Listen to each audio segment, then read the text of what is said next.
What do you do when you really want to play games but your budget just isn't there?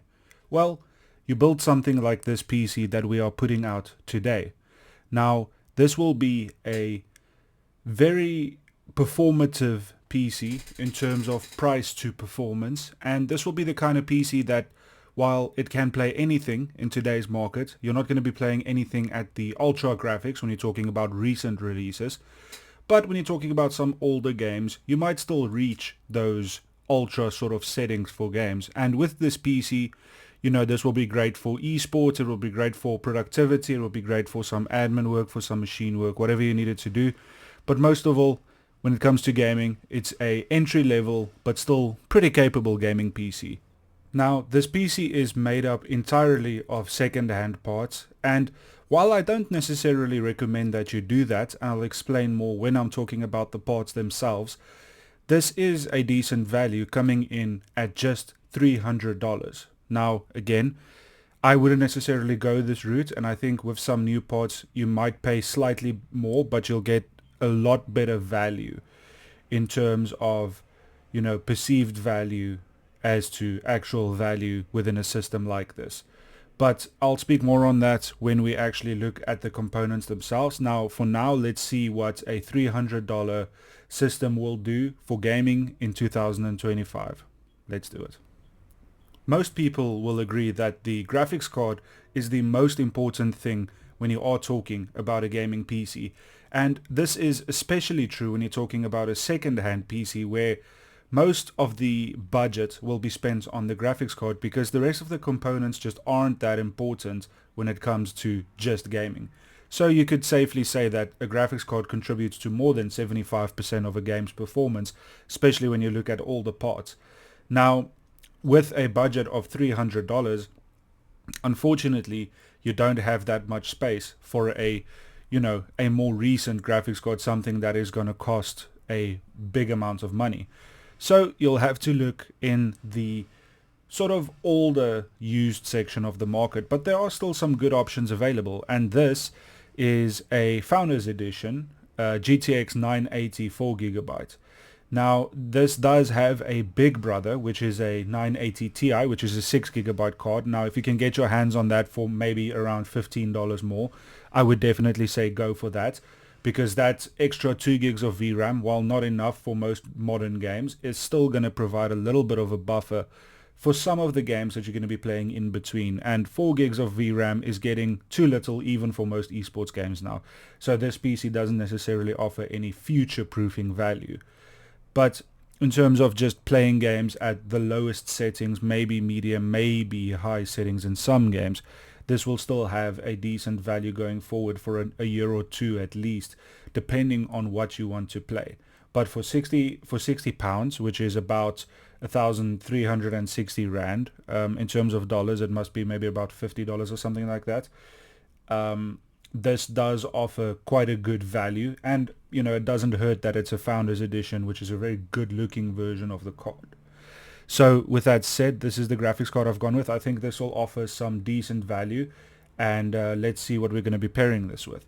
So when you're talking about older hardware, you are always looking at, especially in the second-hand market, you are always looking at pairing combos together, and usually you can get quite a good deal on an older motherboard, CPU, RAM, and CPU cooler, which is the case with this. Now, this is an i5 4460, and it comes with 8 gigs of RAM. So it comes with two 4 gig sticks of RAM, which, that isn't enough by itself, but we are going to be getting some more RAM together for this. And this comes in at 80 euros, which is 1,500 rand, which must be about $70 or something like that. Maybe, yeah, $70 around there. And this also comes with an I/O shield, which if you care about that, just check, in the pictures of the listings whether it does show the I/O shield or not. Because if you care about how neat your computer looks, you might care about the I/O shield. Now, let me just mention, I'm not considering shipping for this because people obviously live in different areas. So I'm just taking a look at the pricing just to give you an idea of what you can get more or less. You might have to find your own local sort of sellers to find these sorts of parts. But these parts are a good representation of what you're going to get secondhand in terms of value. So we are looking at a 4-core, 4-thread i5, which in gaming now that is a bit slow, but it does match the GPU well, and I think it offers okay performance for games at HD still. And then of course pairing that with 8 gigs of RAM and a relatively decent motherboard, that at this point it doesn't matter that much what motherboard you go for because these don't offer NVMe anyway. Moving on to the extra RAM that we're ordering. Now I'm sure you can find a better price. This is a bit expensive, but you'll need a bit more RAM even if you just add 8 gigs, but we are adding 16 gigs, so we're going to end up with 24 gigs of RAM, which is more than fine for this little system. And so it's just standard Kingston 1600 megahertz RAM, and I used to use these all of the time back in the day, 4 or 5 years ago, and these were, they were so common, such a commonplace stick of RAM, and they were fine. Not the best looking thing, but performance wise it's fine. So you don't necessarily have to add this because the system isn't going to perform that well anyway, and at least it does come with dual channel RAM. So if you're fine with 8 gigs, you can just forget about this. But I would recommend going with at least 16 gigs, even on a 4-core CPU with 4 gigs of VRAM. I would say it's still important to have that little bit of buffer. And then we're going to need some storage.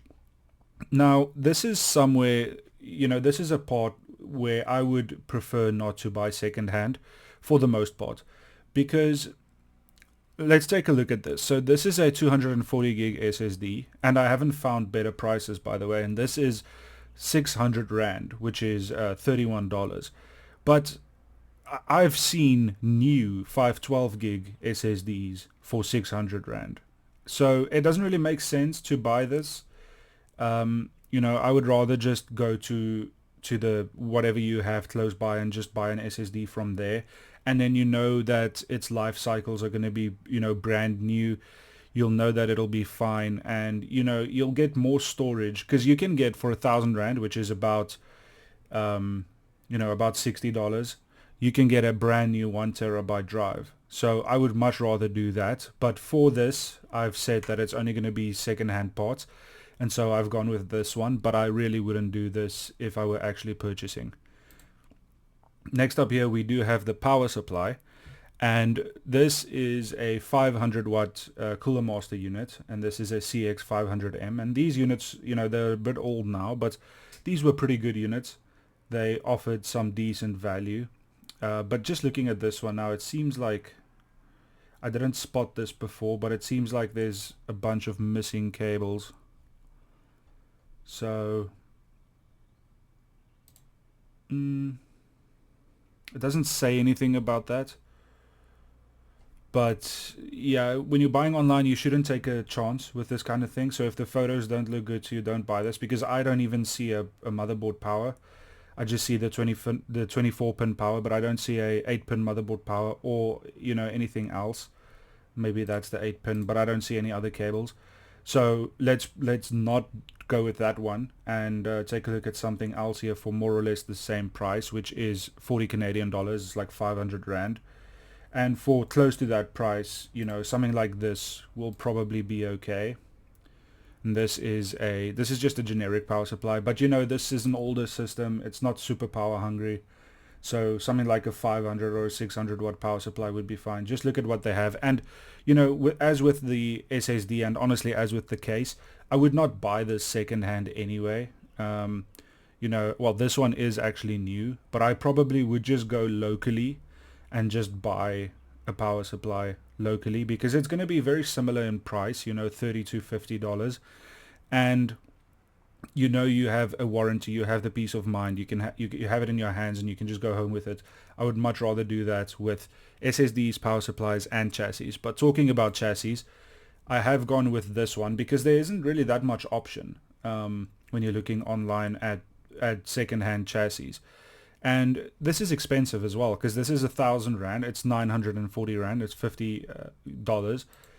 And, it's in good condition. It looks fine. But for 1,000 Rand, for $50, you can get a better case, a better chassis that you don't have to ship to yourself. So again, I would just go retail and just go and buy something that looks good to you. Now, this does come with 4 fans and they do look ARGB, but you can find that within this price point for a new one and it won't have to ship. So yeah, I've gone with this because there isn't much option, and this is an old Skytech PC case, which is just something that was a pre-built PC case that they probably changed the case of. So this is okay, you know, it's fine, but I would just buy this new. I would buy the SSD new, the power supply new, and the case new. And all of this comes out to right around $300. And so it's a fantastic value system because we will still be able to play some games on it. So let's check out if we can find some more info on benchmarking for it, and let's actually see how this PC will do and whether you can still game at maybe medium settings in 2025 on a $300 system. Let's do it. So how will our little system, $300 system, do in gaming in 2025? You know, for something that is really cheap, will we be able to play games? Will we be able to enjoy ourselves with this system? Or is it just not enough, you know, even for entry-level gaming? Thank you to the creator of this video, which is Games and Geeks Computers, it seems, for, you know, putting this out there for people to use. And this is God of War, which at this point, you know, it's an older game, but it's still very relevant, and it is running at 1080p high. And right off the bat, you know, for running at 1080p high, this is very playable because it seems like the FPS is somewhere around 45 for the most part, and it seems like the GPU is doing quite well. Now, this system has 12 gigs of RAM. Ours would either have 8 gigs or 24 gigs, but between 8 and 16 gigs of RAM should be fine for a system like this. And, you know, for God of War, it runs it pretty well. Cyberpunk, on the other hand, might be a different story. So this is running, let's see what this is running at. Everything seems to be on high, but with fidelity FX. And yeah, this is a bit of a struggle at 20, you know, between 20 and 30 frames. But this is 1080p Ultra. I do wonder if the settings were pushed down a bit, what it would run like, but we don't have that here. But, you know, I think 1080p medium, you might get in the 40 FPS for this. So I'm going to say it's a pass even for this, because if we're looking at between 20 and 30 FPS at 1080p Ultra with Fidelity FX, you know, it'll get in the 40s at medium or at low. So I'm going to say you can still play Cyberpunk, but it's not going to be the best experience. Forza, running at, seems like the highest graphics. We are getting around 30 FPS. Now, this is sort of the same thing. This is the highest graphics on a very recent game. Not that recent, but it's a recent game. And we are getting between 20 and 30. So if you turn down the graphics to, you know, medium, I'm pretty sure you'll be able to get, you know, in the 40 to 50 FPS numbers, which is what we'll really be looking at for this, is like 40 to 50 FPS in a system that is very cheap. But, you know, these games still look good, and it is running at HD. Days Gone is a game that I always like, and this is running at, seems like max graphics as well, very high. And, you know, there's a bit of stutter, but it is running well because 1080p very high, and it seems to be between 40 to 60. So it is that sort of same range that I was talking about. And all in all, it's quite a good result, to be honest, because this is also quite a recent game. It's not recent, but it's not old. Elden Ring. So this person just runs everything at maximum, which I wasn't expecting. But, you know, some of these games are actually very playable. And, you know, if you consider a cinematic 40 to be playable. But if you don't mind turning down the graphics a bit, I'm sure you can get up to 60 with most of these games. And Elden Ring seems to be fine as well. Let's take a look at Battlefield 5 here. Everything running on 1080p high. And this one does well. This is, you know, you're getting in the 80s on Battlefield 5, which is a bit of an older game now, but it's interesting to see how it runs. And, you know, the architecture of Battlefield 2042 is very similar to this, so you'll experience similar numbers in 2042 as well. So, all in all, I'm going to say this PC did quite well, to be honest, because, you know, in games like Days Gone, God of War, Cyberpunk and Forza, you might have to turn down the graphics a bit. But all in all, I mean, it's running very well. You'll get, You know, you'll get between 40 to 60 FPS in most games at respectable settings. You know, it'll still look quite good. And I mean, this, you know, this is an older game now. It's about 10 years old, but you know, you can play these older games, the games that were released around the time of this card. This was a high-end card around that time, so you can still, there's thousands of games you can play on a PC like this, and you know, the CPU doesn't seem to be holding us back too much at HD. So all in all, I'm going to say for $300, you know, if you just want to get into gaming, you don't mind, you don't need to put the graphics on the maximum. You're just happy to play games at medium settings. I'm going to say something like this is actually going to be quite good, and it's honestly, it's better than what I was expecting. So what did you think? Do you think this is still a playable system? How do you think it'll do in games like Call of Duty or Fortnite? But yeah, I think it'll do fine. You'll be able to play those games at decent frame rates, and this, you know, these games still look good. So all in all, I'm going to say this is actually quite a good system to build if you have a very limited budget. So thanks for watching, and I hope to see you in the next one. Cheers.